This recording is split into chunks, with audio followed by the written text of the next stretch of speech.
Bienvenue à toutes et à tous. Je suis Marius, j'espère que vous allez bien. Alors évidemment, je vais vous parler du dernier chapitre de One Piece et il y a beaucoup de choses à dire. Notamment sur ce faux dieu soleil. Alors, avant de rentrer dans le vif du sujet, un mot sur la première page, bien évidemment.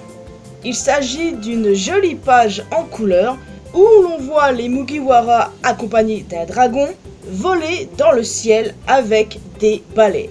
Ce qui nous rappelle très fortement Harry Potter, sans compter que leurs vêtements rappellent ceux des élèves de Poudlard. C'est très sympathique.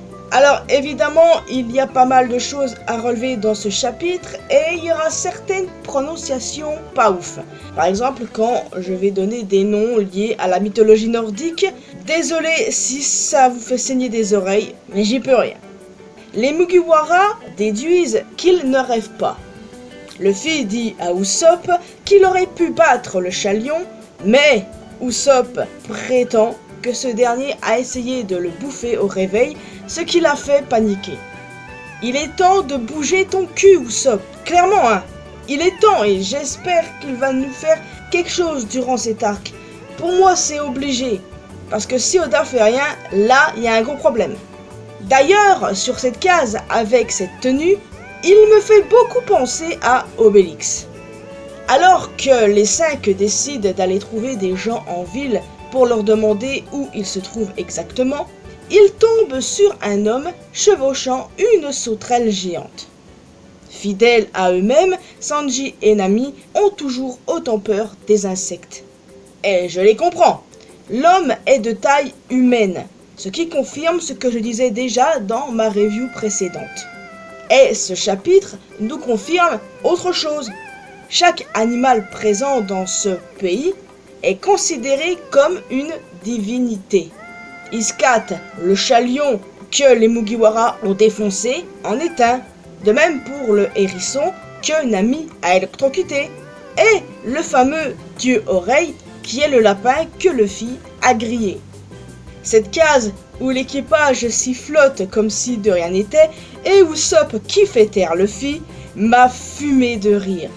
Quel plaisir de retrouver l'équipage d'East Blue, vraiment. C'est pour ce genre de moment qu'on aime One Piece également, n'est-ce pas? One Piece a un univers très riche, très passionnant, mais on aime les moments fun. Et ceux qui n'aiment pas ces moments-là, je ne vous comprends pas. En ayant détruit ces divinités, Luffy et ses Nakama ont d'ores et déjà foutu la merde et sont en infraction. Ce qui signifie que les problèmes arrivent. L'homme mentionne une nouvelle fois le dieu soleil et nous reviendrons sur ce dernier plus tard. L'équipage a ensuite fini par retrouver Chopper qui appelait à l'aide. Ils se retrouvent tous et après avoir regardé la pièce où ils sont, avec des vêtements de taille humaine, sans compter la taille des Legos, Usopp en déduit qu'ils sont bien à Elbaf, même si Nami reste sceptique. Nous constatons que le pays miniature où se trouve l'équipage est entouré d'un miroir sans teint. Tout laisse penser que ce monde est une prison. Le grillage camouflé derrière un miroir sans teint, côté effet miroir, l'autre transparent, comme ceux présents dans les salles d'interrogatoire, une porte équipée d'une serrure verrouillée, des animaux géants chargés de garder la sortie, ou encore les conseils de ne pas s'y aventurer. Les animaux qui sont chargés de garder la sortie sont intéressants. Nous avons un corbeau qui s'appelle Mugin. Son nom est un mélange, plutôt une fusion, des noms des 2 corbeaux d'Odin dans la mythologie nordique, Udin et Munin. Ces corbeaux symbolisent la sagesse et la connaissance. Ils parcourent le monde chaque jour pour rapporter à Odin des informations sur tout ce qu'il se passe. Alors peut-être que Mudin est les yeux et les oreilles du faux dieu soleil dans le monde de Lego. Et enfin, nous avons un serpent qui se nomme Irmungard. ce qui fait clairement référence au serpent géant de la mythologie nordique, Jormungand. Je suis pas sûr de la prononciation. Il est le fils de Loki et il représente le chaos et la destruction. Il est dit qu'il encercle la terre, qu'il est présage du Ragnarok, où il joue un rôle majeur en combattant Thor. Je vous ai déjà dit que j'adore ce genre de référence, n'est-ce pas? En même temps, je suis fan de tout ce qui touche à la mythologie, peu importe si c'est grec, nordique, égyptienne, même si j'ai un peu plus de connaissances sur les deux précédentes, beaucoup plus pour la mythologie grecque, mais la mythologie nordique a vraiment quelque chose de très passionnant dans son lore. Et à la fin du chapitre, Oda dévoile enfin celui qui se fait appeler Dieu Soleil. Et son design est juste incroyable, vraiment. Et du coup, si l'on regarde bien son design, et si on prend en compte sa relation avec les animaux, il me fait penser à un chaman sur le coup. Et puis, sa tête de cerf qui me fait penser au Wendigo et à Alastor, évidemment. Et je ne pense pas vous apprendre quoi que ce soit en vous disant que le cerf est un animal important dans la mythologie nordique.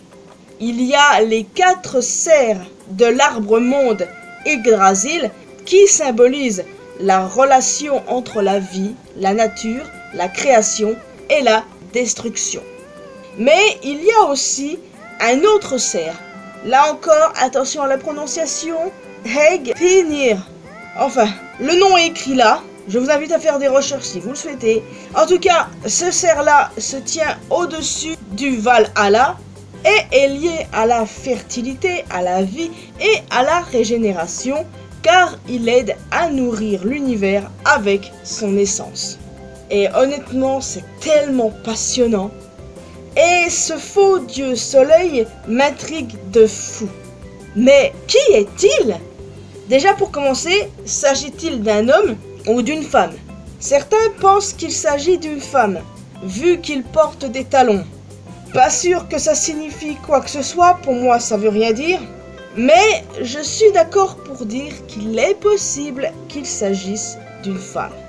Pourquoi? Eh bien, je vais vous expliquer. Dans la mythologie nordique, le dieu du soleil se nomme Sol, et il s'agit d'une femme. Sol est traqué par Skoll, l'un des fils de Fenrir, qui est l'autre fils de Loki, dont j'ai déjà parlé dans une précédente vidéo sur Garling. En tout cas, ça c'est une autre histoire. Et du coup, Skoll a fini par attraper Sol. Vous savez, la fameuse course des 2 fils de Fenrir après le soleil et la lune. Ce mystérieux personnage se fait passer pour le dieu du soleil. Oda pourrait très bien le nommer Sol, comme il l'a fait pour l'arbre-monde Yggdrasil, Muggin ou encore Loki. Et puis peut-être qu'il ou elle deviendra allié au Mugiwara. Tout est possible à ce stade. Mais pour le coup, peut-être que je suis sur une fausse piste. C'est très possible que ce soit pas une femme, ni même un nouveau perso. On n'en sait rien. En tout cas, je ne pense pas qu'ils vont s'éterniser sur l'identité du personnage. Je veux dire, à mon avis, dans le chapitre suivant, ou celui d'après, au choix, peu importe, on saura de qui il s'agit. Moi, ça me paraît évident. On verra bien, n'est-ce pas? Avant de se laisser ici, je dois absolument revenir sur quelque chose. Il s'agissait donc bel et bien d'erreurs dans le chapitre précédent? J'ai quand même beaucoup de mal à y croire. Déjà, vu le nombre d'erreurs, et surtout si l'on prend bien en compte le fait que Oda a des assistants et des éditeurs qui auraient forcément remarqué des erreurs aussi flagrantes. Sans compter qu'il ne semble pas avoir d'erreur dans ce chapitre. Donc du coup, je trouve ça bizarre. Et en plus de ça, le titre de ce chapitre est RPG, mot lié au monde du jeu vidéo. Et les erreurs ressemblaient au genre de bugs qu'on peut retrouver dans les jeux vidéo. Des bugs à la Zelda, certains appellent ça. Par exemple, il y a un jeu Zelda, je sais pas lequel, où un personnage dit « Réveille-toi, Link ». Et à la fin du chapitre 1126, quelqu'un a dit « Réveille-toi, Nami ».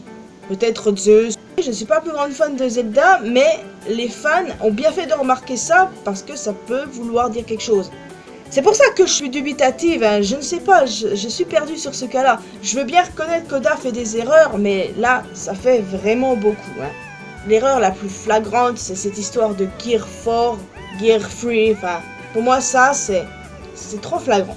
Enfin voilà, n'hésitez pas à me donner votre avis sur ce sujet-là. D'ailleurs, oui bon, certains vont me dire que j'estime trop Oda, peut-être, mais franchement, relisez le chapitre précédent, vous verrez le nombre d'erreurs qu'il y a, et puis dans ce chapitre, c'est bizarre, il semble pas y en avoir, donc je me pose des questions, hein, et vous ferez mieux de faire de même.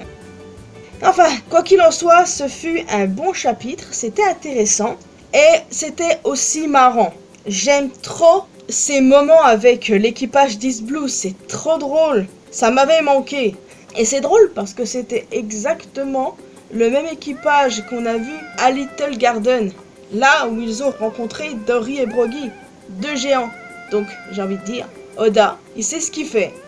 En tout cas, j'ai aussi hâte d'en savoir plus sur ce dieu soleil. Qui est-il ou elle? Va-t-il, elle, être révélé dans le prochain chapitre? J'ai hâte.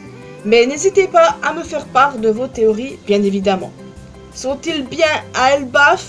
Eh bien, il y a des chances pour le coup. Surtout si on se base sur le fait que l'arbre Yggdrasil dans la mythologie nordique regroupe 9 royaumes.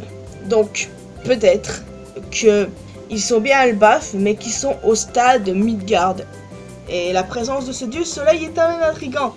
Qu'est-ce qu'il veut au Mugiwara? Que va-t-il se passer? Mystère. Réponse dans le prochain chapitre, très probablement. En tout cas oui, il y a bien un chapitre cette semaine et même la semaine prochaine. Oda réenchaîne 3 chapitres d'affilée et ça fait plaisir. En tout cas moi les amis, je vais vous laisser ici, j'espère que vous avez apprécié cette vidéo. Alors n'hésitez pas évidemment à me laisser un commentaire avec vos retours sur le chapitre, vos théories sur le dieu soleil, tout ça. Et aussi sur ces fameuses erreurs, ce que vous en pensez vraiment si vous êtes autant perdu que moi à ce sujet. Donc en plus d'un commentaire, n'hésitez pas à laisser un petit pouce bleu, ça fait toujours plaisir.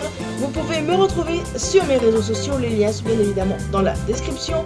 Et le plus important, abonnez-vous à cette chaîne ainsi qu'à ma chaîne secondaire pour qu'on puisse se retrouver dans une prochaine vidéo. Et n'oubliez pas d'activer la cloche pour les notifications. Bye bye!